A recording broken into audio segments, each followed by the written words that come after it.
Hi guys, I'm going to talk about complementary angle trig identities in this video. I have drawn the right triangle here and labeled the angles. The 90-degree angle is right here, angle A, and angle B is labeled as theta, or I call it theta. Then of course angle C has to be 90 degree minus theta because it's a right triangle. If this angle is 90 degrees, the angle A is 90 degrees. So the sum of the other two angles must have to be 90 degrees so that all three add up to 180 degrees. So that's why if this angle is theta, then this angle must be 90 degrees minus theta so that they add up to 90. And then if we add that 90 with this angle A, 90, then we get 180, which should be the case for a triangle's interior angles. So sum of the interior angles of any triangle adds up to 180 degrees. So now let's go ahead and talk about the trig identities as they relate to this triangle. So let's say this is my reference angle theta. So my sine of theta is gonna be equal to opposite. So opposite is B. I labeled it as B. Remember, side opposite to angle B is labeled B. Side opposite to angle A is labeled A, and the side opposite to angle C is labeled C. So the opposite with respect to theta, opposite is going to be side B, right? And hypotenuse is A. And then cosine of theta, let's just do these basic two functions. Cosine of theta is going to be adjacent, which is C, over hypotenuse, which is A. Now let me go ahead and find sine of 90 degrees minus theta. So 90 degrees minus theta, which by the way is this angle, right? This is 90 degrees minus theta. Now if that is my reference angle, then my opposite here becomes adjacent, and adjacent becomes opposite. See, with respect to 90 degrees minus theta, this is going to be my opposite, right? And this is going to be my adjacent. Remember, adjacent means the side adjacent to the angle, and opposite means side opposite to the angle under consideration. Now, with respect to angle C, which is the same as 90 degrees minus theta, what is my sine of theta going to be? Again, the opposite is going to be C, right? So this is the opposite, which is C, divided by hypotenuse is still the same, A, okay? Then make this observation. These two things are actually the same, right?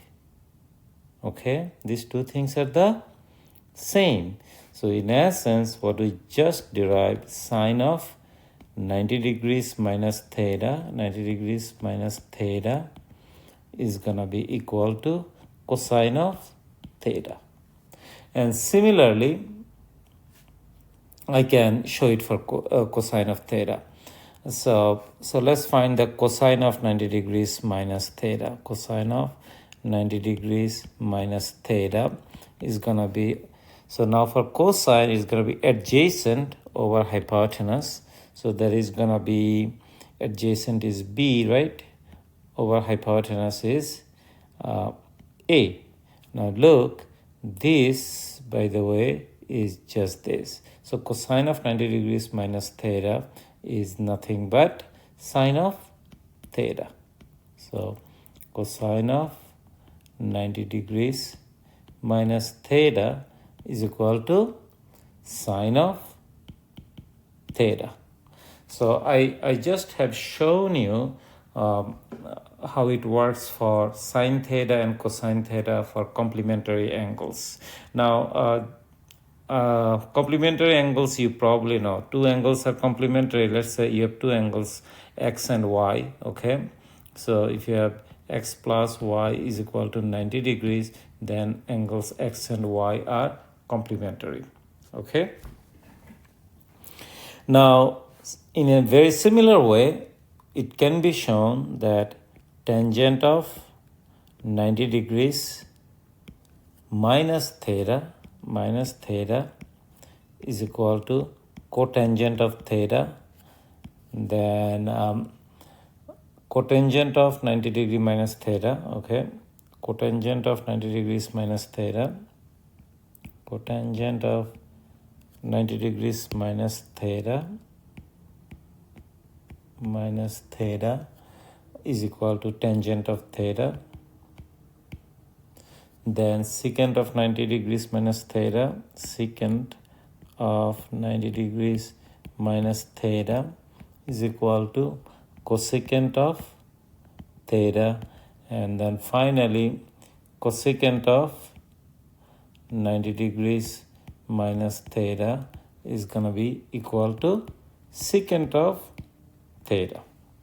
Now, if your angle is in degree mode, then of course you use degree. But if you measure your angle in radians, typically we write it like this: sine of pi over 2 minus theta is equal to cosine of theta, or cosine of pi over 2 minus theta is equal to sine of theta. And similarly for other angles. And you do of course know that pi radian is equal to 180 degrees. Okay, so if you have a straight line, let's say, and the angle on this side or the other side, doesn't matter really, let's say angle of this side is considered 180 or measured to be 180 degrees, which is, by the way, pi radians. So 90 degrees should be what? If pi radian is 180, 90 is going to be pi over 2, right? You divide both sides of this equation by 2, that will give you 90 degrees on the right hand side, and on the left hand side is going to be pi over 2. I hope that this discussion was helpful. Thank you very much.